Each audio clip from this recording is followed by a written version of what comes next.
enjoy the show, play on Perjangers. I'm not that first-person shooter type anymore. I've been on Fallout 4 because of the show. The second season. All right, so that's funny because I just got done playing. I just got done playing the Outer Worlds. Oh, so I played. I just beat the first one. I just beat the first one. Because I beat one, and I didn't beat two. I couldn't get through two because I don't know. It just didn't hook me. But the first one, I played that several times. I loved that game. The first one was fire. I'm starting to play it. So I came into the Fallout series around Fallout New Vegas. That was the first Fallout game that I ever played, and it got me hooked. Right, so and I was like, this fucking game is amazing. 3? No, I didn't play 3. Haven't played 4. Only one I've ever played is New Vegas and 76. Those are the only Fallouts I've ever played. 76, so I started playing Outer Worlds, and I'm like, man, this game is fucking great. It really reminds me of Fallout, right? So I'm like, it really reminds me of Fallout. So I'm streaming it, and I'm like, yeah, man, this game is awesome. I really fell in love with it. Like I want it, like I want to beat it. You know what I'm saying? Like, my boy's like, yeah, you know, Obsidian made that, right? I was like, for real? He was like, yeah. He was like, you know, the same people that made Fallout New Vegas, they made fucking. I said, explains why I love it so much. Then, like, it really explains why I love it. Big names back in the day, you had Obsidian because they, I believe, did KOTOR. No, they did something else, I believe. But Obsidian was big. Especially the big one that everybody remembers is New Vegas. New Vegas was so good in the Fallout franchise because it didn't start you in a vault. You were a courier, and you got shot in the face looking for this dude, Matthew Perry, in a black checkered suit, tromping around New Vegas looking for this motherfucker. So it had this interesting story. Even Fallout 2. Because I've looked at a lot of videos on, the franchise, especially after the show. That was like all over my algorithm. So with Fallout 1, you were a vault dweller, and the water chip went bad. In the show, we found out that they knew some of those were just going to go bad. Like, what a fucking evil-ass company Vault-Tec was. Holy shit. And then you had Fallout 2. You were still a descendant of the vault. So then by Fallout 3... Fallout 3 was really good. I followed that game when it was in development, and I knew that game was going to be big because of how what was the other one? Game Trailers. That was the website. Because I was always on Game Trailers back in the day, following the companies and looking at what they were doing. Because when you followed the companies, you could pretty much tell if the game was going to be trash. Right. If it was a game company that only did, like, movie games... I'm not buying that game because that game's going to be trash. All you did were movie games, bruh. There have been seldomly any movie to video game adaptations that have worked. I mean, the one off the top of my head was the one Wolverine game, Wolverine Origins, because they had it so fucking bloody and mature.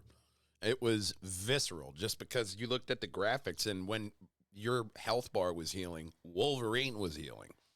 So you just kept tearing through people. It was a great game, but outside of that, you really didn't get it. So once I got into Fallout 3, you had the power armor, the ghouls, all that. I was down. New Vegas just kind of solidified it in there for me. So when Fallout 4 came out, I was all sipping the Kool-Aid and, my feet up in the vault with my sugar bombs, Right. I already had, one of my favorite things is the soundtrack from Fallout games. Okay. The best. You pop on the radio, like in Fallout 3, you had Three Dog, and he played all these, like early, jazz and, like the Ink Spots and fucking Frank Sinatra when you got into New Vegas. And then you get into, like, Fallout 76, and you just get all these different old songs that they're bangers. You know what I mean? They slap. Yeah. I think they dropped the ball on Fallout 76, though. At first, they did. I mean, yeah, but now I feel like, okay, so for me personally, like, okay, so for example, when Cyberpunk came out, right? It was terrible, right? It was trash. But I didn't mind that game being trash in the beginning because it's a single player game. I don't have to try to hurry up and, learn this and learn that. I can do it at my own pace. So yeah, take time and fix the fucking game. Yeah. But when you come out with the game that is solely made for the purpose of playing online and playing with companions and that shit's unplayable, then you want motherfuckers to wait for you to fix it? I lose it. I lose all fucking hope and gumption to play the fucking game. There was a problem with Fallout 76 when it launched, and that was that they wanted you to fill the game. There were no NPCs. Well, the bombs just dropped. That's not my fucking problem. You're the game developer. You're supposed to fill it with content. So, after that initial backlash from fans, they did it.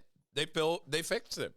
They had a huge roadmap going to the building of the Brotherhood, because at that point when they launched 76, all you had were these holotapes of like, yeah, we were the Brotherhood and we did kind of do things, but we died. I was like, what the fuck? Then they expanded it out there. There's a whole bunch of stuff to do now when you log into 76. It actually is. It's a good playable game. Now, no, me and my boy did go back and play it, but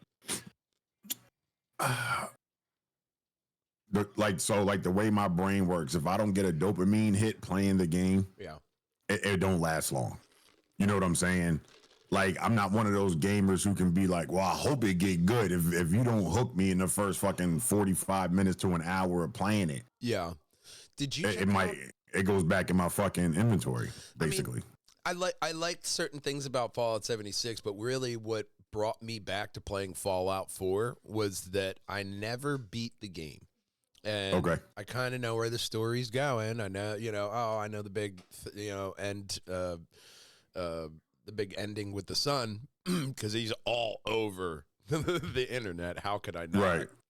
But it's a game experience that there are seldomly now. That do we see that come out in the massive flows of games, especially when you look at Steam, you look at what's on Xbox Live, Xbox Game Pass. Right. You get flooded with games, but what are the games that actually have the story that gripped you? One of the only ones that I can immediately off the top of my head think of was Expedition 33. It's funny. I haven't played Expedition 33 yet, right? Because I'm not a big turn-based gamer. I'm not either. Now, I didn't want to. But everybody who's played it, even my boy, he hates turn-based games with a passion. Fucking hate them. And he's like, this game has me in a fucking chokehold. Like, he's like, tell me how I want to re-download that on my computer right now and play that, son. I am not a fucking turn-based player. I hate that shit. Yeah, but apparently that game is the fucking. But because it won, it won Game of the Year and everything, and he had bought it before the awards and everything, right? Yeah. And I think he like maybe played like the intro and then put it down. Yeah. So then he was finally like, man, let me see what all this hype is about. Why it won Game of the Year? And he's like, bro, this shit got me in a fucking chokehold, dude. Like. He's like, the story is fucking phenomenal. Like, the story is fucking phenomenal. Charlie Cox is the main protagonist in that game, and I'm like, he looks like Robert Pattinson. I'm not gonna lie, right? But great voice acting. That's one of my biggest pet peeves in games is voice acting. If you have horrible voice acting, I feel like I'm watching a kung fu movie. You gotta fix that shit, because that's not hard. Plenty of free games have managed to do that. Match up the mouth with the words. It's part of your job. You know what I mean? If I ordered a meal and you didn't give me the cup for my drink that I have to go get myself, I'm going to ask you for the cup. Right. You got to give me the whole game. But that's where it's a simple pet peeve that will throw me off of a game very quickly. But when you look at some of the best ones that have an immersive story and stories that really grip you, they got great voice acting. There are certain details. Like, you can go back to the original, BioShock, and you can still play that because you'll be forgiving. Like, oh, this is an old game. I'm not looking for great graphics. Because the story on that one is one that you could revisit. Just like BioShock Infinite. The first time you beat BioShock Infinite, you're just like, oh my God, that was a great story. Because that's what BioShock is supposed to do. Have you played South of Midnight? No. Phenomenal game, right? The story, the animation, the voice acting, like the fidelity of the game, just everything about that game is 100p. The only thing that sucks in that game is the combat. It's terrible. Okay. Right? But you don't have a lot of combat. And the game lets you turn the combat off. So it just basically become a platform story game. So it's like expedition mode in like Assassin's Creed Origins. Yeah, if you didn't have no fighting. Yeah, right, right. It's like an actual story mode. That's the thing that I think a lot of PvP, PvE joined games learned is how to keep the dicks away from the nice people that just want to play your game. Like Rust was infamously great premise for a game, but as soon as you log in, you're going to get killed like 5,000 times by somebody who's like been playing that nonstop and knows every in and out. Now, when you look at like Fallout 76, if you do not shoot them back, they can't affect your health bar. It doesn't matter. They can waste their ammo all they want. That is something that is like a nice, I think even GTA did that with their online. If you don't attack back, hey, they ain't going to touch you. They can't hit you with their car. You know what I mean? There's a way to protect the players that just want to experience the game and not have that, you know, Lord of the Flies mentality as soon as they walk into the online space. To where we didn't really have that in the beginning of this crux of online gaming. It was just like, well, deal with it or don't play Rust. Free for all. Yep. But even Fallout 76 has different modes now. So you look at that. You look at like No Man's Sky. Perfect case in point how horrible that game was. Mm-hmm. They kept, look phenomenal. Yeah, but it was like a mirror pool. The mirror pool down in DC. Yep. Wasn't very deep. Very impressive. Very big. Very long. Very beautiful. But not a lot of depth to it.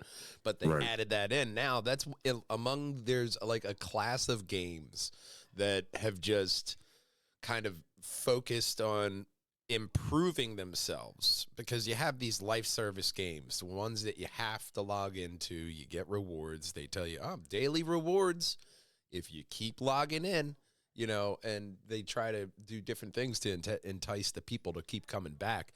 But overall, you know, people were really worried about single player games for a while there. Right. They're really touch and go. I don't know if we could do that. But I feel like single player games are the ones making the fucking comeback right now. They are. You get the because everybody's getting tired of going in these, like you said, just going in getting fucking killed right off the fucking bat. But that's, you know what I'm saying. Like I just started playing Arc Raiders really heavy. Okay, I've been seeing that one pop up. What's that one? It's fun. Don't get me wrong. It's mad fun, right? Mm-hmm. And they do what they call they do what they call aggression-based matchmaking. Okay. So if you're an aggressive player, you get put into maps with more aggressive players. Oh, okay. So you're more on the PvP side. Mm-hmm. If you kind of just go in and loot and get out and, you know, you kind of like help other players, then they put you into more matches with players who play the same style that you play. Now, don't get me wrong, you do get those big heads that'll, you know, screen friendly and still shoot you in your back, but that's still just part of the game. Yeah, but I think the fact that they even give, you there's an option to be put into matches with less aggressive players or more aggressive players, depending on your play style, helps, you know, that helps out the game a lot. Like when you die to an asshole, you're kind of just like, well, all right, well, yeah, you know, like, but I feel like if more games kind of did that, based off of, like, for example, Call of Duty came out with the casual mode. Okay. You know what I mean? So when you go into Warzone and you play casuals, it's if it's 100 players, 80 of those players are bots. Okay. And then the other 20 are broken up into 5 teams. Oh, you know what I'm not saying? bad. Yeah.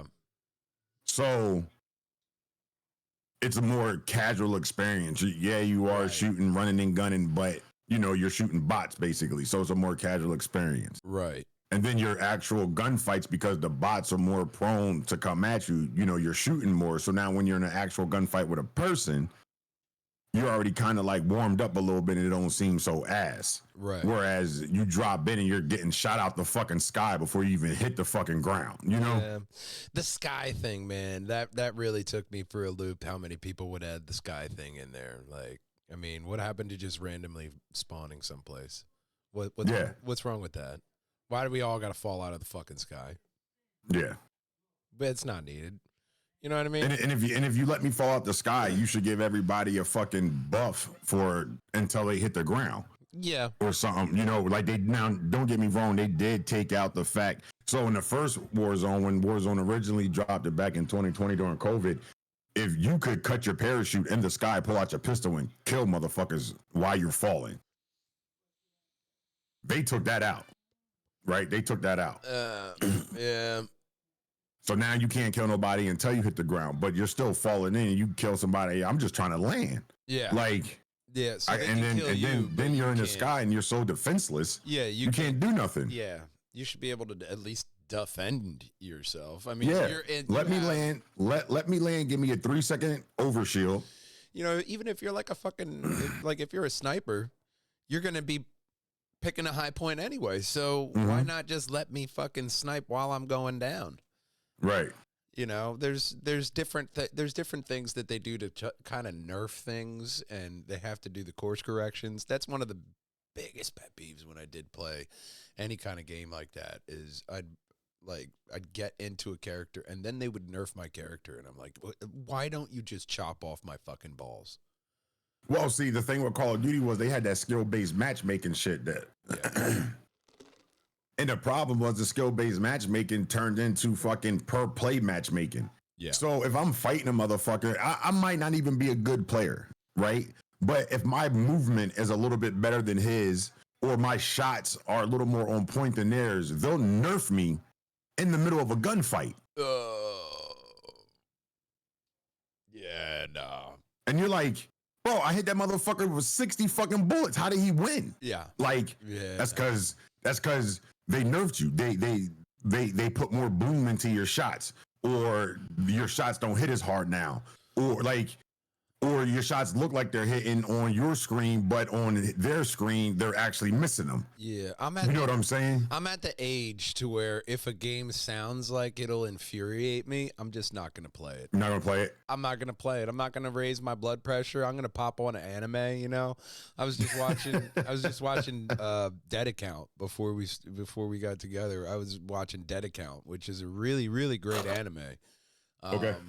Essentially, they take that spiritual demon slaying kind of stuff, but they do it digitally. So when people die, their accounts are still active. Like Shikigami spirits get into the dead accounts, and then there are the exorcists that have to slay these digital accounts. But you can't use real spiritual magic on these digital bitches. No, that'd be ridiculous. You got to use digital spiritual magic. So, makes sense. They play into it. It's entertaining. It's that kind of, but it's that one where, hey, I'm going to give this middle school / high schooler these, real powers, and we're going to have like this older sensei over him. Like, we're going to give him the Naruto type, and we're going to go through here. It's entertaining. There are a good couple bit of anime that piqued my interest in this latest season, like that one. There's Tojima wants to be a Kamen Rider. One of my favorite ones right now. I fucking love that. I did one of my favorite ones right now. Oh my god, I fucking love that. Yo, that is my favorite. The whole premise behind it is so great. Like, it's so awesome. It's awesome. These guys are literally essentially playing pretend. But it's turning real, which is the crazy part. So, like, all right. So, anybody who don't know about this show, right? It would be like, what is it? Like the putty men from Power Rangers. It'd be like basically. it'd be like the putty men coming to life. Hold on. What are they called? Shockers. Shockers, right? So back in Kamen Rider, there was a main villain named Shocker. Now it's all these people called Shockers. Yeah. That potentially have somewhat of his power. Yeah. But before that, they knew that these Shockers were actually real. These were just grown people playing pretend. Yeah, they were just LARPing. Yeah, and they're basically just LARPing. Like, and this shit got real, and now they're really fighting aliens and fucking actual fucking supervillains. Oh my god, yeah. And none of them have superpowers. They just been training for fucking ever, so they're abnormally fucking strong. A shitty plastic. He has a little the little shitty plastic mask from the fucking, like, you would buy a little fucking like a little 4-year-old for their costumes. You remember the ones, the half plastic mask with the rubber band in the back that went around your head? And that's exactly what he wears. But as soon as he puts that on, he becomes this whole other fucking demon. Oh my god! And he's just a godsend. Like, I am Tackle, and she's just fucking stripping butt naked and changing into her tackle gear, no matter where she is. No matter where she's ridiculous. At. Like, it's a great show. Oh my god! So the other one that I'm into right now, also, it's kind of a little oddball, and the premise behind it's a little wild. Yeah. It's called Roll Over and Die. I love it. I love that one so much. That's another one that I look forward to it. I look forward to it happening when, like, oh man, it's there. There's a couple anime to where I'm like, oh, which one do I watch first? Yeah, Roll Over and Die is a real good one. So the premise behind Roll Over and Die, basically, it's this girl, right? And she doesn't have any powers because her power that she has is reversal. So which basically makes her stats all the way down to 0. So she's basically a useless hero in this fucking world. Oh yeah. One of the mages, the mage in her group can't stand her. Everybody else loves her. And she was she was part of the hero party. Yeah, she was part of the hero party. She was like the person who kind of like kept the morale up in the party. So the mage, he didn't like her, right? Because he was like, she's useless. She slows us down. We're always like, we can't really focus on battles because we're always looking to make sure that she's protected. So he convinces her that nobody else wants her in the group, right? He convinces the group that she went back home. He then in turn sells her into slavery, right? That is such a dick move right there. Yeah. And turns around and sells her into slavery. Slave on her face. Yeah, and then he's the one that burned the mark of a slave on her face. Everybody will know you're a slave. Like, that is such a spiteful dick move. But they don't even really explain, like, why he is a dick. He's just like an overall dick to everyone. Yeah, everybody. Yeah, he's just a dick to everybody. And it's just like, okay, but why? Why are you? Why he doesn't really have a reason. You're just a behind dick. He's one of those characters who has a god complex. He just feels he's better than everybody else. That's really what it comes down to. He just feels like he's better than everybody. Like, everybody has to be at a certain level, and you're not at that level. I pity you. But he doesn't see the value that she brings to in the team. There's another one that's like that. I'm blanking on the name. It is essentially this guy got banished from the heroes party, and Jack of all trades. Okay, I haven't started watching that one. It is on my crunchy list though. That one's good. And it's like Jack of all trades, hero of none, or some shit like that. Party of none. Yeah. Jack of all trades, party of none. Party of none. Yeah. Fantastic. I'm following that one as well. And Jack of all trades, it's that same thing. Banished from the heroes party, but that one, they were like childhood friends, and his childhood friend pretty much snubbed him, and he's just like, no, fuck you. I'm not gonna help him whatsoever. And you'll like it. I'm not going to relieve any plot points there, but that's the overall premise. Is he's off on his own, but he was forced to be an enchanter. Okay.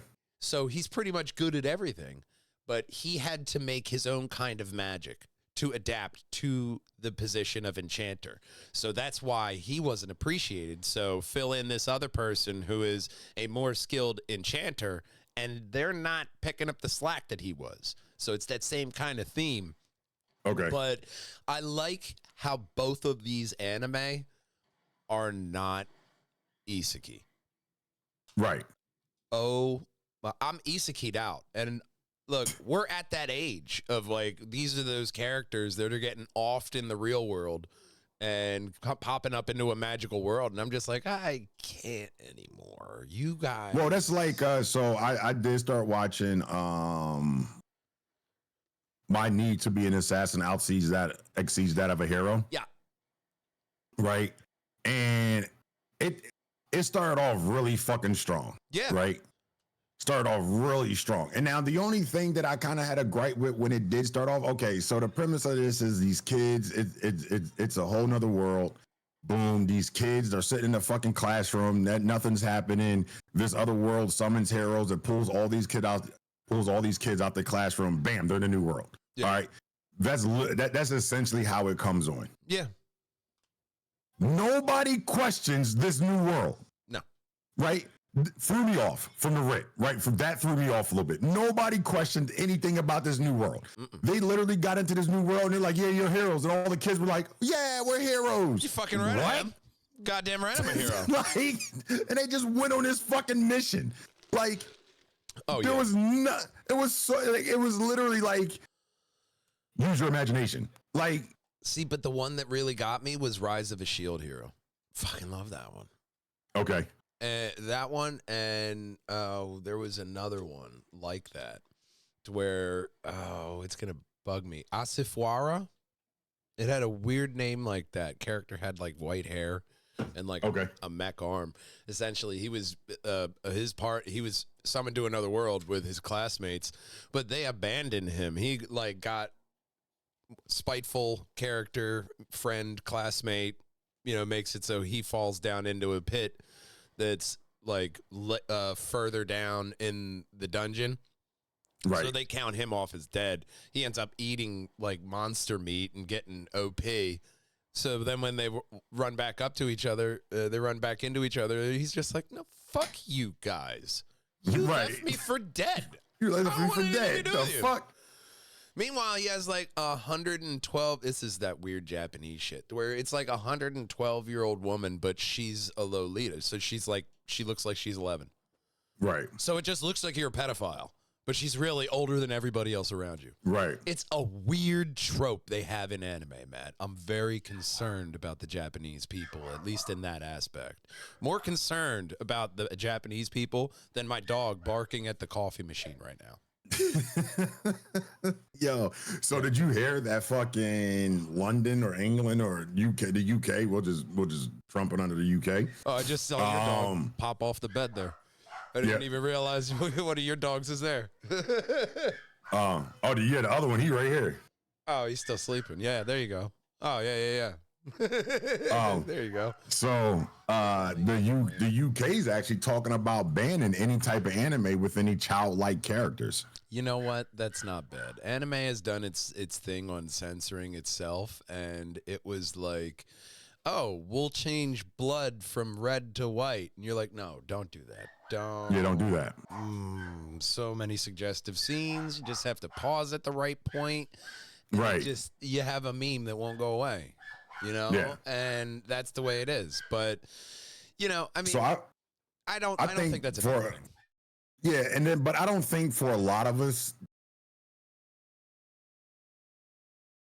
I know this is going to sound, but watching anime, you don't never, okay, for example, My Hero, right? Oh, yeah. Every character in that, every main big character basically in that show was a kid. Oh, but yeah. You never view them as children because they do adult shit. Like, well, yeah. Then even in Vigilante, they're going through Eraser's childhood with the loud guy and the other guy who turns into the black the black hole transporter guy. So they're going through a bit of like a racer backstory right now in Vigilante, but I just love that world that everybody got affected by it. It's a quirk, but it's a superpower, but it is a quirk because it's affecting their lives. Like, you look at most of those things, like you can't have those superpowers and be in a grocery store. You know what I mean? Right. You have to be a hero. Otherwise, what are you going to do with that? What are you going to do with that fire and ice power? Shoto? Right. What are you going to do with that without other than being heat people's coffee up and cool it down all day? You know, I'm sorry. Is that not hot enough? Here. Oh, no ice cubes? There you go. Oh, thank God I'm here, right? You know, I mean, you can make that into a cheeky buddy comedy, but why? You know, there's this certain flair and style from My Hero that it just adds to the world. You give me another My Hero series after you give me a full story. That's one thing that I think we're missing in the West with our storytelling. You know, everything is a continuance. We have to continue this IP and keep it alive. We gotta. Well, yeah, and that's the thing about. That's what Star Wars is doing. Film, it's a fucking 40-year-old dead corpse that they just it's still alive. See, and that's the thing about Western film versus, you know, other countries. Yeah. I don't even want to say like Eastern because, you know, we have to have a starting point. We have to have an end point. We have to have a middle. We have to have a happy ending. We have to have, you know, we have to have closure. You look at these other stories and movies, and they're like, it's 12 p.m. on a Tuesday. It was going on since Thursday last week. Yeah. You know what I'm saying? But here, we're going to start here and start telling you what's going on from here. Yeah. And it just goes off. Like, and you're like, well, did they die? Did they live? Did they get locked up? We don't know because it's just a blip in time. Yeah. I mean, the other thing we get in the West is like, you know, Lost. To where you'll just have great premise for a show. We're trucking along. All right, it's purgatory. Yep. What the fuck? Oh, we were going to do a whole bunch of cool shit, but we didn't have the budget. Yep. Like, damn, you know, there's people like you look at the manga and the anime market, they have a horrible life schedule. They are always producing that content. So they get like 2 hours of sleep. Yeah, either the manga's really short or it's really long because they just stop when the story's over. Yeah. And like if the story ran 3 books, it run 3 books. That's all you get. That's all you're getting. Like they're not trying to add to it. They're not trying to take from this and put it here and make more and draw. No, they're like, it's over. Like, that's it. Yeah. I mean, it's very seldomly that you get the One Piece. You know, the One Piece is literally, it's a diamond in the rough. And it's such a stupid premise. We're going to be good pirates. And it's not a stupid premise. You watch your fucking mouth. But you look at the fucking show. You watch your mouth. Rocks. It slaps. It does. I've gotten to at least like 8. I've watched all 1,150 episodes of fucking One Piece. And here's the crazy part about One Piece. I started 9 years late. Oh, I know. I think everybody in our generation. I didn't start watching One Piece until like 2008. Yeah. Well, the first anime that I watched was Dragon Ball. And then I had a friend, just say, look, I think the first anime that we all watched was technically Dragon Ball, but nobody considered it anime. We just called it cartoons because it came on Saturday fucking mornings or right before you went to school. Oh, yeah, it was a cartoon. Right before school, it was after school. They had like the Toonami block on Cartoon Network. So we were always playing that shit. I mean, there were seldom there. You looked at that, and but see, I feel like Toonami didn't start playing Dragon Ball until it became Z. Dragon Ball came out on normal everyday TV. It was Dragon Ball Z that got everybody. What in this world is strong enough to make me want to keep going and being better? Yeah. And a lot of this anime is, I feel like how a lot of us are. Majority of us are the underdog. Yeah. So why wouldn't you want to watch these underdogs fucking prevail? Let me tell you something. I am a 40-year-old fucking man, and I watch anime like it's my goddamn job. Oh, yeah. And I'll watch some of this anime and I'll jump up and be like, all right, man, we're going to get the day started. Like, let's fucking go. Like, oh, yeah. You know what I'm saying? Like, what? Like Mashal. But no, you want to watch baddies and a bad girls club and all that dumb shit. Man, I can't stand it. Then you want to clown me for watching anime. At least my shit has a fucking going to have a good ending to it or something. I mean, you look at it like even like this, like a video game adaptation that started off okay. Well, not really. The Witcher. You had Henry Cavill. The first season was like, what the hell are you doing? Second season got better, you know. And then after that, I didn't watch because I think even Henry Cavill didn't really pay attention to his last season. You got, I think it's like I think it's Liam Hemsworth who's I think it's Liam. Yep. That poor son of a bitch. You got to follow up after Henry Cavill. That's right after Wolverine. You know what? That's after like the Calvarini. That would be like me going up at the Apollo after Dave Chappelle. You know what I mean? That's rough.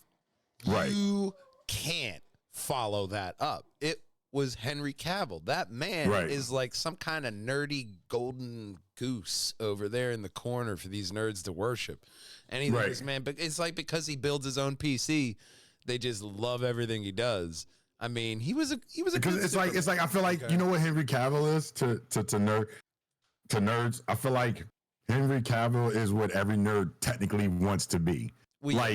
You know what I'm saying? Like you want the body type. You want to be able to pick up women, but you also still want to go read fucking 15 books of manga and watch 30 episodes of fucking One Piece. And he's into Warhammer, and he does that. Figures. He's painting figures. He's into Warhammer. He's doing, cool shit like that. And you're like, man, Henry Cavill's got something going on over there. I mean, and that's what I'm saying. He's literally living the nerd's dreams. Living his best life. Good for him. I love that for him. I love that. No, he's literally living nerd's dreams. He is, and the man was Sherlock Holmes, Superman. The man got to play in Wolverine. Come on now. And he was Wolverine alone, let alone him actually bringing Warhammer to life. And then let me tell you, giving him 30-second, that 30-second clip of him being Wolverine, people started petitioning his own movie. Like, yes. Okay, we saw the concept. Give us the whole thing. But then again, you look at Spider-Man Noir. Did you see that fucking trailer? First off, dog. First off, if anybody doesn't watch this show in black and white, we have nothing to talk about. Dude, I'm gonna watch it in both. Okay, Technicolor. Come on. Well, so okay. Technicolor. That is like a fucking. But I feel like you gotta watch it originally in black and white first. See, that's the decision I hadn't made yet. But I do kind of feel like with Spider-Man Noir, you should watch it in black and white first because I know Marvel. It's literally in the name. Marvel didn't. But Marvel didn't give you the option with Werewolf by Midnight. They just gave it to you in black and white. And let me tell you something. I don't think I would have liked it in color. No, it sucked in color. It was just like a regular Marvel show. But in black and white, it does something to it. Kevin Smith stumbled onto it because he didn't want to pay for the lighting and to redo the lights for the correct lighting for what he needed for Clerks. So he shot it in black and white. In black and white. Not bad. You know what I mean? You're making it work.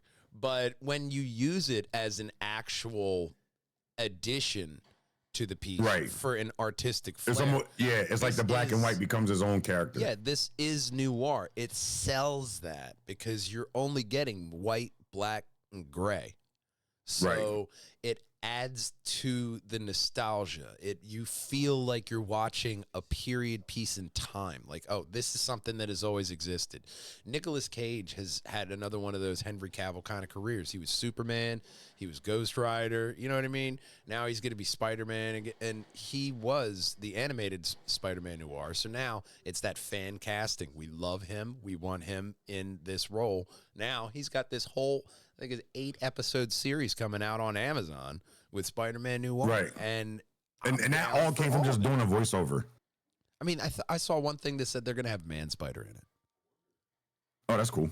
like Man Spider, some Tarantula is going to be in Brand New Day. All right, cool. You guys are all picking from this gigantic rogues gallery. Finally, you're not doing the Batman. You're not giving me another iteration of the Joker. Right. You're not giving me another iteration of.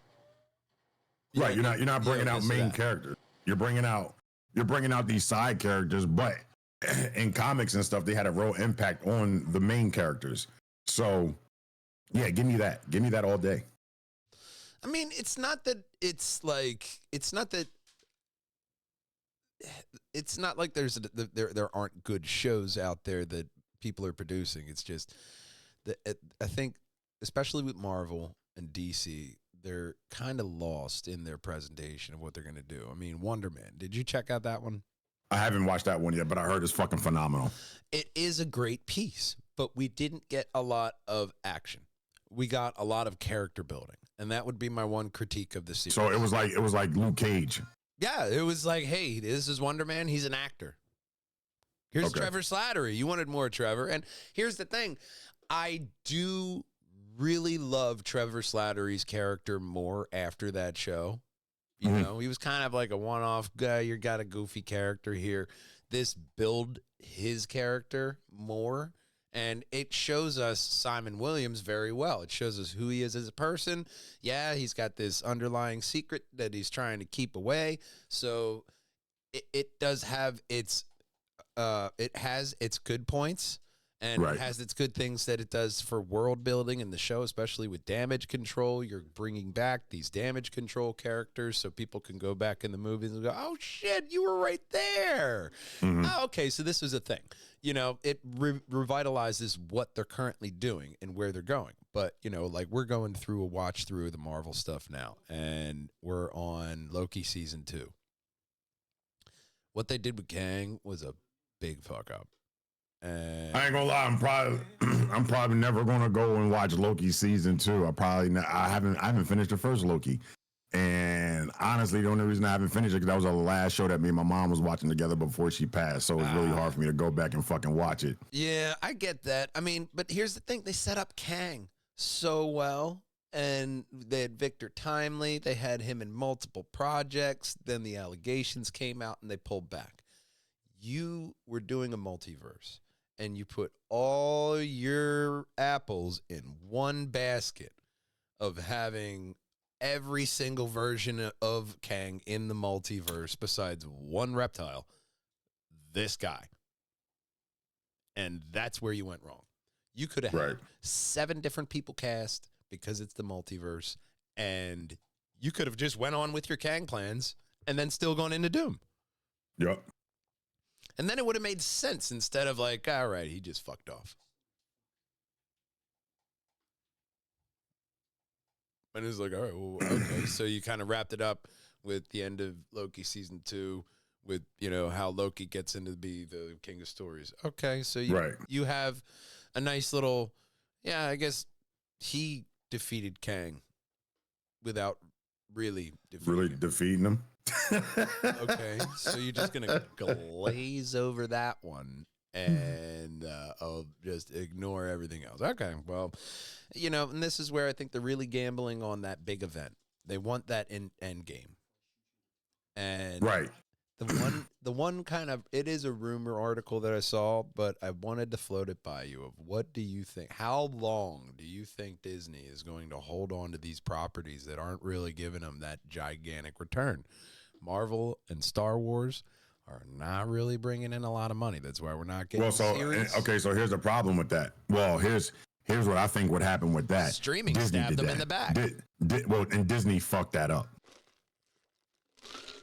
Oh, yeah. I feel like Disney really shot themselves in the foot with that because, okay, yes, now you have all these intellectual properties, right? But you need to let these intellectual properties be their own property. Disney's going in with you know, like you're getting Star Wars and fucking, you know, Marvel, and they're putting their foot down. There was no reason that Deadpool versus Wolverine or Deadpool should have ever been in talks for a PG-13 movie. Oh yeah. There's no reason that should have never are off the rip. There's no reason we should be going back and forth to try to get a PG-13 or a rated R Wolverine movie. There's no reason that we should be fighting for these fucking darker side heroes or darker side, main characters fighting to get a rated R rating. When they talked about Blade coming back out, I didn't care because I'm like, if it comes through Disney, they're going to fuck it up. Oh, they will if you give them time. I mean, Mandalorian Grogu, they got this whole movie coming out, no trailer, and they spent $8 million on a 30-second spot during the Super Bowl to have Mando and Grogu ride in a sleigh. When, all right, I guess you're playing off of wintertime, the little winter planet that you kind of teased in your teaser trailer. No kind of idea what the actual movie is about. I mean, right. There's some rumors out there saying that, this is going to be Grogu's time to step up. And, there's a lot of this is going to happen, that's going to happen. Nobody knows what's going to happen during this movie. And nobody has any faith in Star Wars as a brand right now because as a franchise, right? You have Dave Filoni taking over the helm of Kathleen Kennedy, so you do have hope there. I think that it's really going to matter what Dave does next after Mando Grogu, and we're going to find that out when they do the D23 Expo later on this year. That's what people are really going to be focusing on. What are you doing in the future of Star Wars? Because there's a bunch of projects in the air. There's rumors going around that they're going to bring back Gina Carano for the Rangers of the New Republic and bring that back again. Nobody knows what's going to go on because you have the sequel trilogy, which mucked about. You gave two different directors a premise, and neither one of them really knew what the hell was going on. So now you have Dave Filoni trying to retcon something to make sense again, because that's what he did with the Clone Wars and Rebels. So now you got Dave Filoni in there all mucking about, fixing the concrete. But how much are they going to sink? How much money are they going to sink in? Because they're not going to keep putting out that money they did for Andor for a series. Because streaming, if you're not getting no return. Streaming has no return in it, less than theaters. So now, all right, we'll make a theater push. We'll push Mando into the theaters. It's a property that people love, and we'll get them into theaters for this movie in May. Boom. We'll see how that does. Same thing with Marvel. You have these series, you have the movie, and when it comes down to the movies, I mean, the Marvels didn't do good. So now terrible. So now you're betting on, I mean, Thor Love and Thunder was kind of meh reception-wise, but one of my guilty pleasures. I do love that movie. I like Love and Thunder. I mean, I didn't have a problem with it. It's just Taika Waititi is just so jokey. You know what I mean? He's overly jokey to where he has to make a serious scene funny. Right. That's what that kind of writing gets old for me, you know? Okay. That's the same thing they did in the sequel trilogy. Oh, they fly now? They've always flown, you jackass. It's just a fucking jetpack. You think they can fly across the fucking galaxy and they can't figure out a singular person propulsion system? They have light speed. They can skip fucking light. And you don't think they can fucking put somebody in the air by themselves? The hell? He's carrying a laser sword and he's amazed at a jetpack. You know, it's like, do we need to make this character so dumb? Right. Or are we just doing this because we think kids will laugh at it? Right. Right. That's right. Where, and my thing is, George Lucas wrote that original trilogy for 12-year-olds, mind you. Right, but they try to appeal. So first off, you have to understand, they try to appeal to too many fucking groups, and and that's happened in movies, anime, all kinds of shit. Yeah, fucking video games. Video games probably got to be the fucking worst. Because at least in movies, it's a done deal. It's press printed, and released. Yeah. You know what I'm saying? Yeah. In video games, when people start complaining about shit, And it don't even be the people, like, I love when I go on to watch a video game review and they're like, oh, this game runs like shit. And I'm like, and then they're like, I'm running on a 2070. And I'm like, well, that's why your game's running like shit. Oh, yeah, yeah. Like, yeah. you know, like that has nothing to do with the game. That's your personal fucking setup. Like, nothing wrong with my hardware. Yeah, I'm like, I'm running the same fucking game. I'm getting 212 fucking FPS and epic fucking graphics. Like, yeah, know your system. You know what I'm saying? Yeah, I mean, and nobody really looks at the minimum graphics, especially when you go PC. PC, right? Oh, you really got to look at. People see, reviews. Oh, it's released for computer. Oh, I have a PC. Let me get the game. Yeah. Don't get me wrong. I have a pretty stout fucking system, right? And I just got back into streaming, and I'm realizing even with my stout system, it's a lot on my system to stream and game off of one PC. When your PC, I'm not playing a game and going back like, oh, this game runs like shit. Da da da. You know what I'm saying? No, I don't have the hardware to do what I want to do. Look, your PC may be Walter Goggins, but when you start trying to stream a AAA game, it's now Walter Goggins wearing a 100-pound vest running through the Sahara. Will he do it? Of course he'll do it. No, who's going to carry the votes? Yeah, I'll finish it. It's not going to sound good. It's not going to sound good at all. But I'm not out here bashing a game. I thought Walter Goggins from Fallout, but yeah, David Goggins. That's who it was. David Goggins. Yeah. But you know, no, you can have a beastly PC as much as you want. These games now, I mean, especially the next iteration of especially Xbox the ones on the UE5 PlayStation consoles are going to. They're just telling you these are going to be PCs. Right. We're just in the console because the games are getting so fucking advanced. Yeah. On what they can do. Oh yeah, it's getting creepy. I mean, you look just at Expedition 33. The graphics on that game are phenomenal. When you get into the first couple minutes of the game and you see the roses and you're like, oh my God, your heart rips out of your chest. But graphically, it's beauty. It's art. It's pulling you into the story already. Right. And then you see the creepy witch making a number change, and you're like, I get the number now, okay. But it draws you into that world, especially with how real it is. You get a game with good water. First off, good reflections in water in video games gets me I'll die looking at the fucking water. Oh yeah. Just wow, look at that water ripple. What? Yeah, that shit look crazy. Yep. Wow. Shit. Yeah. Okay. Well, 100% every time. Every time. I mean, especially like you looked at like, I hated how like grindy it was, but if you looked at like Assassin's Creed Origins or even Odyssey, those are beautiful ass fucking games. I stopped playing Assassin's Creed, not because they're bad games. Right. I honestly only stopped playing Assassin's Creed because they were so big. It just took so long to finish them. Like, I didn't even play Valhalla. I played like maybe a total of 2 hours of Valhalla between like when it came out to today. Like maybe like that's what I'm saying. Like you could play Assassin's Creed from start to finish and still not be done about time they release another Assassin's Creed. Oh yeah, I put it got to the point that like they were releasing them, like I think they were coming out like every like 2 or 3 fucking years. Oh yeah, and you're not I'm still like I haven't finished the last one. Like it's so big, and especially with the rotation, they want to always be in your attention. They want to be in your mind. I got to be in your mind. I got to give you. We got more and more and more and more and more attention.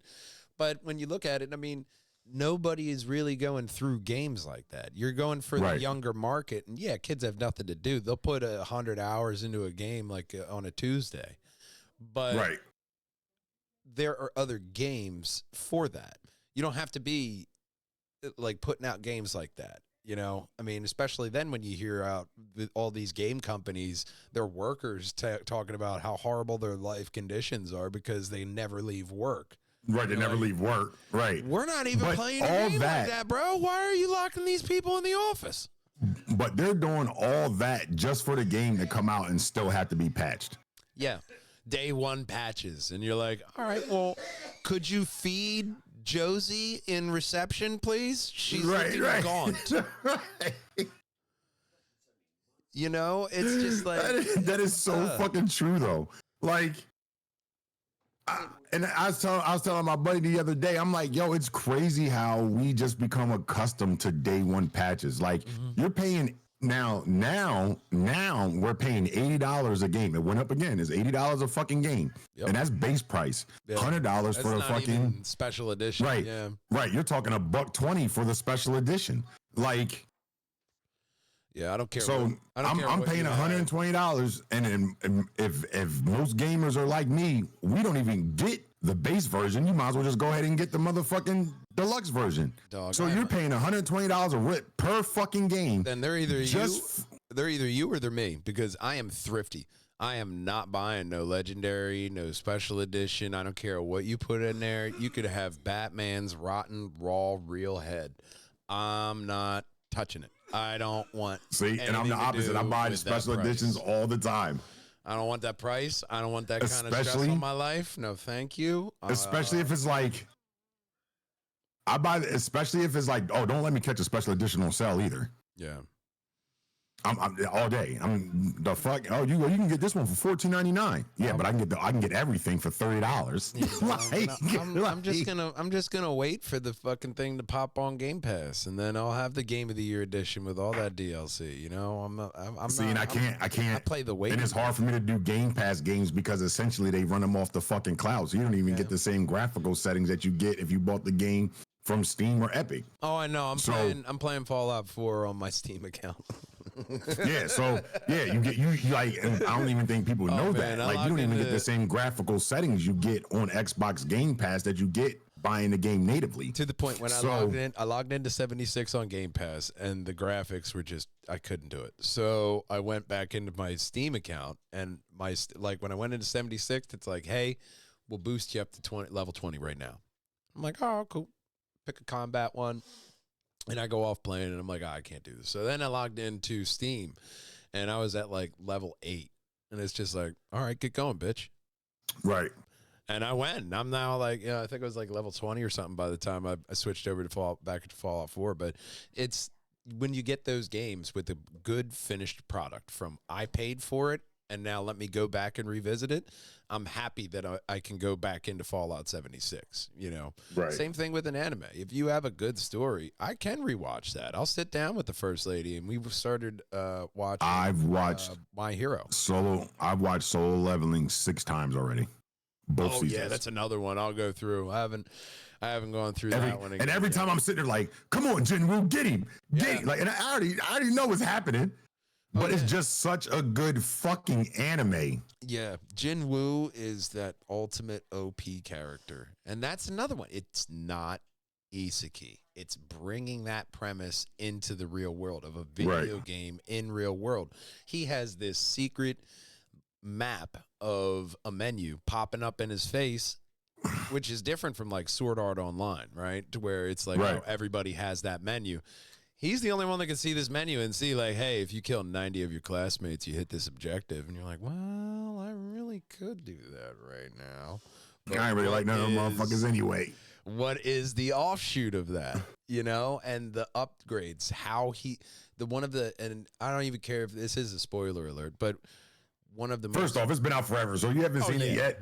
One of the best parts in anime is when Jinwoo finally gets all the ingredients for the potion. For the elixir of life, to cure his mother. And he cures his mother, and you're like, oh my God, he did it. He saved her. It's such a touching moment in the anime, and you're just like, this is you know what I love bust about that moment, though? He did what he set out to do and said, I think I'm gonna go back. Yeah, I gotta go back to I gotta go back in the dungeon. I'm not done yet. Yo, that was the best part, bro. He was like, all right, you're cured. She was like, yeah, you don't have to do this no more. He was like, yeah. Kind of do. That's where we're going to agree to disagree, Mom. Kind of want to keep going. I'm kind of having a good time doing this. Whose life here? I'm going to go ahead and head back to that dungeon. Yeah, I'm going to go back.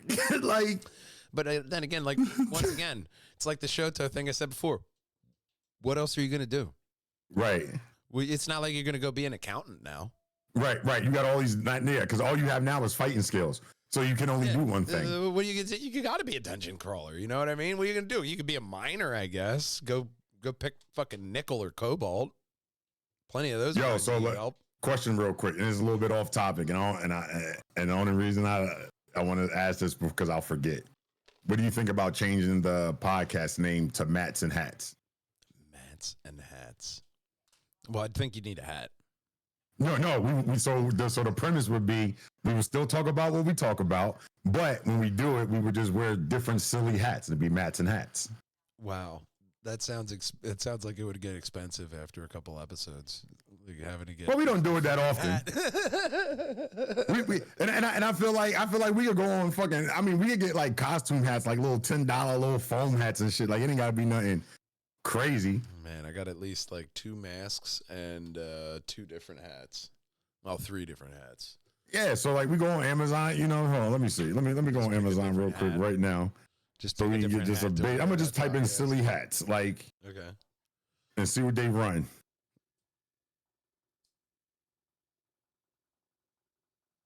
It's a whole 6-pack for $35. we could go half on that and have 3 apiece. Oh my God, the silly hats. I mean, or we can get 6 apiece and do $60. That's 30 apiece. We get 6 hats. That's $5 a piece. I think I'll stick with the Allons-y beanie for the winter, and I'll go bald. There's a certain point. I do the lazy man shave, so I got a DeWalt razor a long time ago. So nice clippers, some buzzers, and I let my hair grow out, and then I shave it. So now, look, wintertime, this thing stays on my head. Wow. Yeah, that's a bunch of silly hats. Yeah, That is a bunch of silly hats. That's what I'm saying. Let's mark that in the we'll see category. For all right. Hats. A couple different projects going on. The silly hats are definitely a possibility. We'll have to sprinkle those in randomly throughout the throughout the podcast. Randomly, and then I won't even say it. We'll come up with a section. We'll just come up with a section where we talk about maybe something a little different, call it Mats and Hats, and we put the silly hat on. We talk for like 15 minutes on that. Yeah, and I'll just change the name down below. The Mats and Hats section. It's easy. Just a little text title change. That's all. Simple. That's all. Simple. Maybe a little animation. Little foreground. And it ain't gotta be something all the time. Just something every once in a while. A little something. Just a little foreground wipe down Mats and there. Hats. Keep you like, oh shit, Mats and Hats. And we're getting ready. It sounds about that time for Mats and Hats, and we just bend over and come back with it. And just put on a hat. It's like our thinking cap. No, it'd be like a think piece section, like our thinking caps. I remember I did a podcast for Tales of the Hunted. I had Delco Spidey on, and I really wanted to do the meme. So I bought a Spider-Man mask, and it came with the gloves. So I got it's around here somewhere. I found it the other day, but I went out and I bought it, and started doing the podcast a little bit with that. I did a while ago when we did Let's Play with Your Perjangers on this network. I did have my Deadpool mask, which is still here. It's right behind my monitor, and I have one of my fedoras on it. But I did a loop because I wanted to have the picture of me there. So me and my brother did different loops. He did one with the Fallout helmet on. I did one with the Deadpool mask on. But the problem with the mask is that it gets so claustrophobic because it's right and your lips right. And you can't do sharp, sudden breaths. You have to do all just focused, like controlled breathing when you're in it. It's a little off-putting. I'm not claustrophobic, but it starts to come out there, and you're like, all right, I can't fucking breathe in this thing. Because it's like fucking plastic. It's like not cloth. The Spider-Man. Oh, no, I have an Iron Man mask, and that motherfucker gets put on my head once whenever. Like, yeah, that's not an everyday thing. It's sitting in my closet right now. Like, one of the first times I game streamed, I got one of the Tom Baker Doctor Who scarves, and I had the scarf on. I had the Allons-y hat on, and I'm streaming. And after like an hour, I'm fucking sweating. Right, and you're like, fuck this. Showmanship done. Get this shit off, especially in summertime. That is when that sweat is dripping down your ass crack. You'll find how much of a showman you are. how much do you really want to do the joke?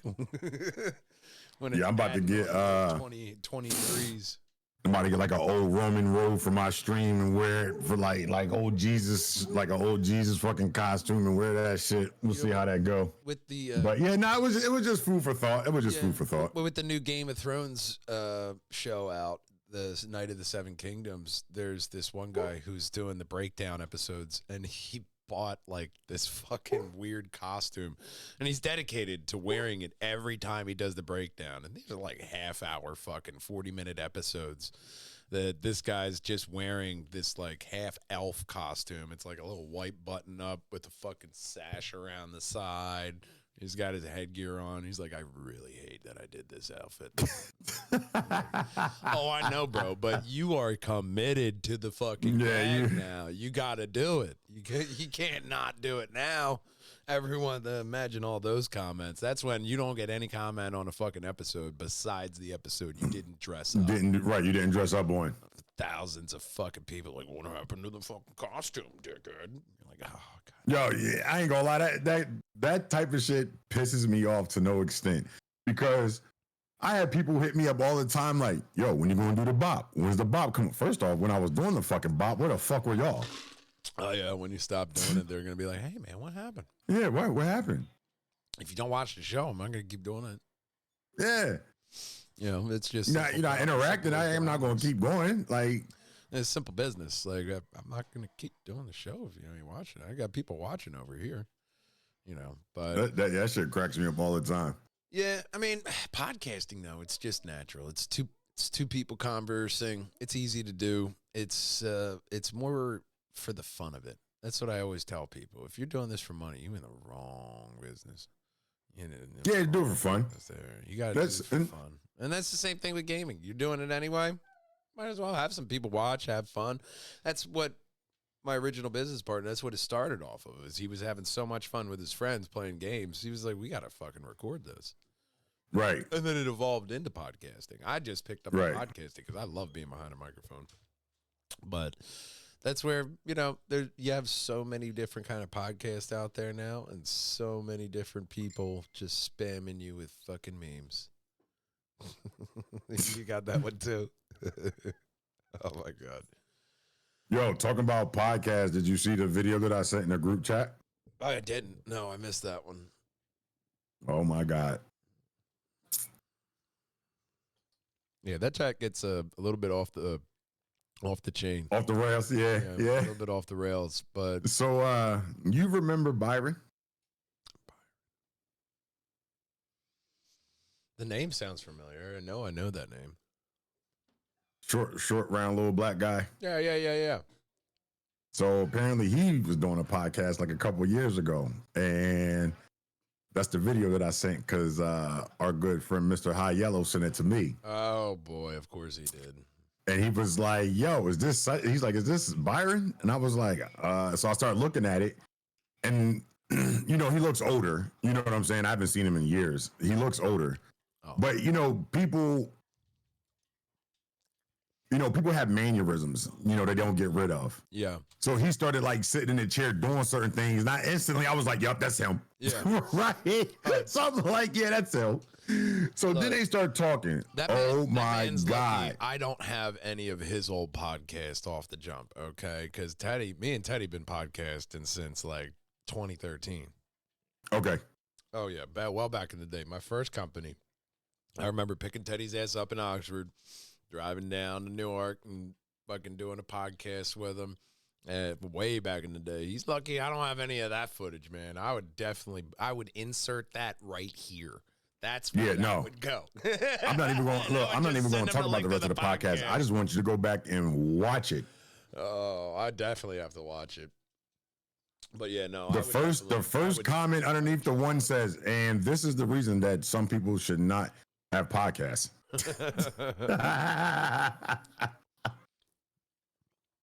Yeah, everybody. But yeah, go watch it.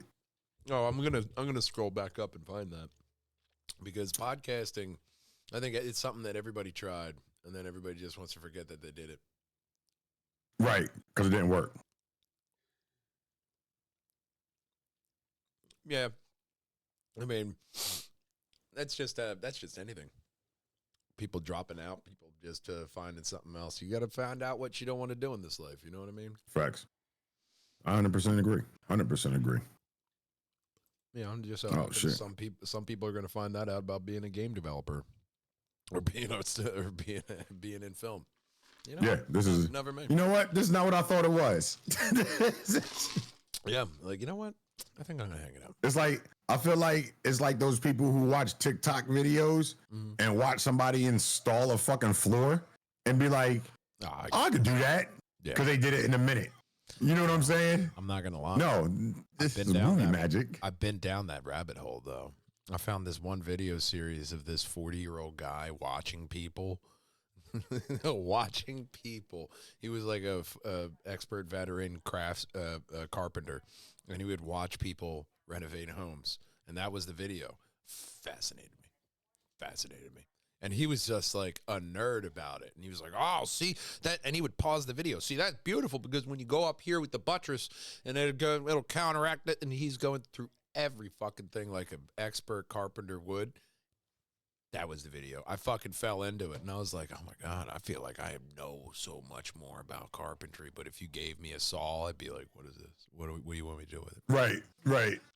What? They did make it look so easy. Yeah, they may look so easy, but that's the experience of the person in the craft, and then you're just like, maybe I could make a mud hut.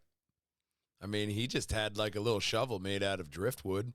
I feel like I could. Yeah, and I got a real shovel. I feel like I could have that. I'm already a step above the game. You know, I feel like I could have that magical mud pool palace with the fucking nice little alcove. That, you know, like, fuck, man, those guys get so creative, but that's all they have is mud. So, you know, add some sticks. Now you got a nice floor.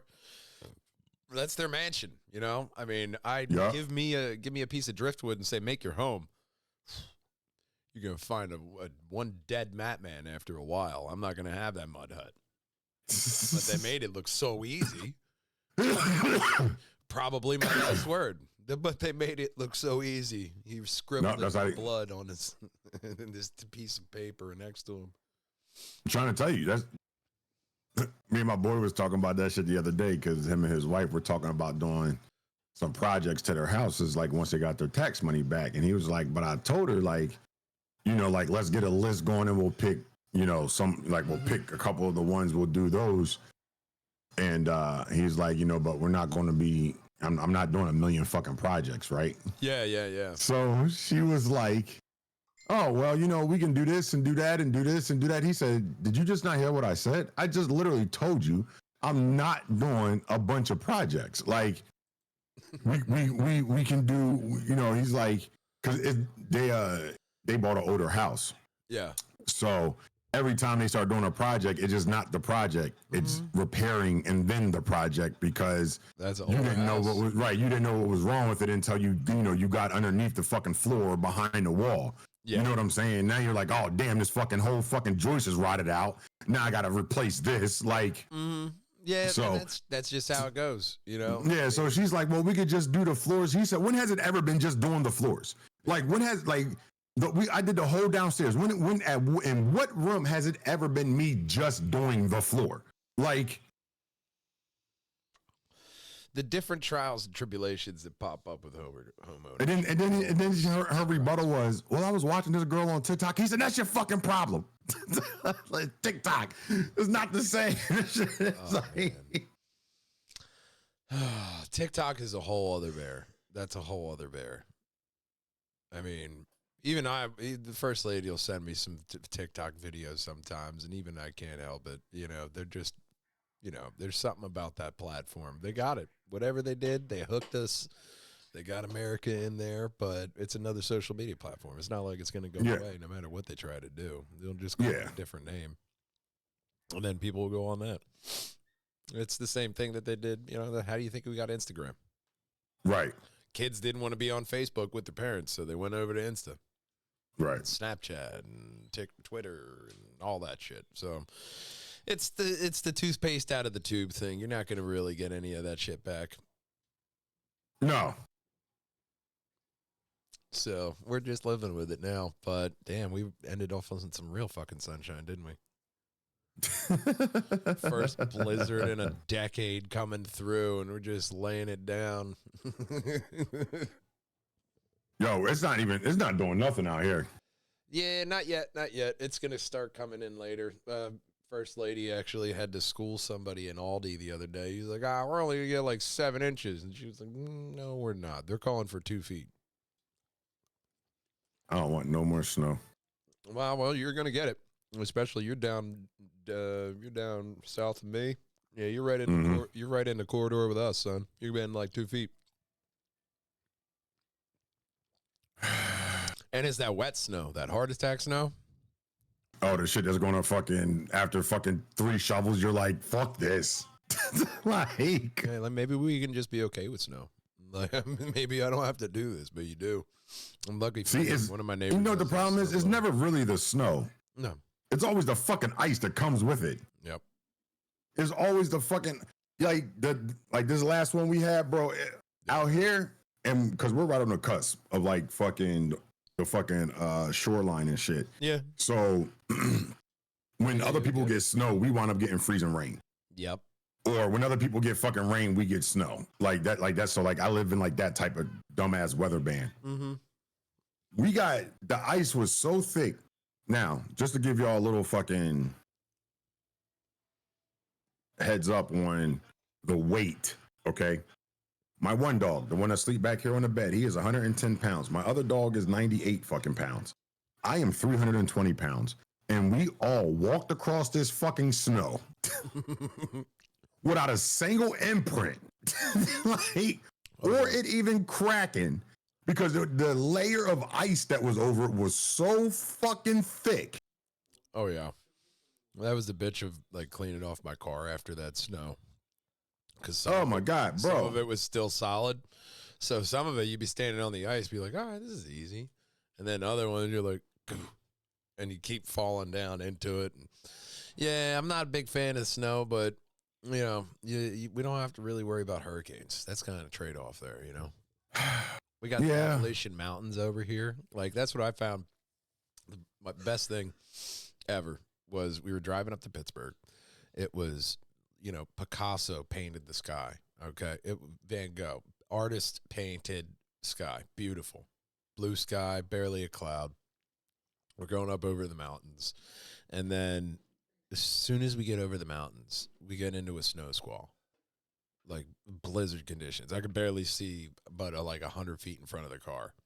Okay. So I slow down, and these 2 tractor trailers just go zooming right by me, and a whole bunch of ice and slosh coat the windshield and shit instantly. Shit your pants. Oh my God. Shit your pants moment on top of a hill. I'm in the center lane, and there's a fucking cliff drop off over the guardrail.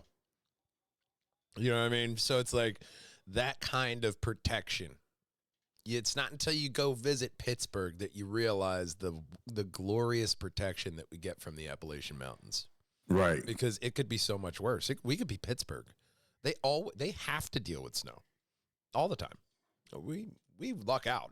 I keep telling people, this is the best goddamn place to live in the world. Yeah, and the crazy part is I feel like because of all the weather, like we used to not get tornadoes, but I mean we get tornadoes every once in a while now. Yeah, still seldom. I mean, we don't get fire tornadoes though, like out in California, so that's a plus. Yeah, I see what you're saying. A season, like, oh damn, fire season came early this year. Fire season came early this year. We don't have to worry about that, do we? No, it's fantastic. We don't have hurricane season. We don't just have a season where Mother Nature's just like, fuck you. Fuck you, right? Like a cat with expensive china near the corner of a, you know, like, no. You know, we don't have And honestly, this is the first winter in a long time where we did get this much snow. Oh, yeah, I know. Believe me. I'm the one that goes out. I go out there, I shovel, my OCD kicks in, and I got to get the blacktop. I got to make it look nice. You know what I mean? Mm. I'm out there. I'm getting it. And luckily for me, one of my neighbors has a snowblower. He helped me out in the last storm. Hopefully he'll help me out this one, too. He does the whole neighborhood. At least the sidewalk is clear. So a lot less for me. But, you know, with 2 feet coming, There's always that premise. There's always that prospect, rather, that they're wrong. Went over to the left, went over to the right. We didn't really get it. So there's always that prospect that we may be wrong. But because what I heard was it was supposed to start at 6 a.m. this morning. Well, they always roll it. And I got nothing. We got nothing. Yeah, no, it's just kind of lightly raining around here right now, but they're saying that's going to turn over into the snow, which is going to make it even worse that there's fucking rain on the ground. Yes, because that's what fucking... There's the ice. Every person on Earth. Yeah, so it's not the day after tomorrow. There's always those memes when blizzards come now. The day after tomorrow. So, no, it's not going to be like that. That was a good movie, though. I think that movie gets a bad rung for it, you know? Nah, Day After Tomorrow was fire. That was a fantastic movie, you know? But we have definitely gone fucking everywhere in this podcast, talking about fucking everything. Everything that matters. Games, anime, fucking fantastic job, man. We should definitely do this again. We'll definitely link up on the Discord. I started this one because it got taken down when I had it before. So this one's not going anywhere, and now this way I got the Discord is just the most goddamn convenient way to have any kind of video chat these days. All the other ones have you fucking timed out, like Zoom and Team. Yo, so you have a Rodecaster, right? Oh God, yeah. Which one do you have? The original one, the basic bitch. I don't have the original one. Yeah, I don't have the newer one. I'm actually gonna use the Rodecaster for the wedding. I'm gonna get some speakers. Oh, word. Do you have speakers, by the way? I do not. Okay, because I'm gonna get speakers so I can plug it in the back, and that way, microphone, Spotify. Because I can link the Bluetooth up here, hit the music up, hit the mic up. Hey, we got Madman on the ones and twos. Thank you for coming to the wedding. You're all beautiful. And then hit the music back up. That's all I need. I don't need a DJ. I'm not paying you $200 fucking dollars an hour to make a fucking playlist. Once again, man, you know me. I'm thrifty. I'm not fucking doing that. Right, nah. Take your Fisher Price playlist and go elsewhere. I got to go somewhere, right? Yeah, that's fine. So there's a lot of good stuff to come in the future. But I think this is a wrap for the Welcome Back podcast with us, sir. This is another thing on the network. Reason why people got to tune in, and I'd like to end off these things the same way: is that we love you, we miss you, and we can't wait to see you next time. Until then, game on and drive on, boys and girls. Bye bye. Peace. Bye.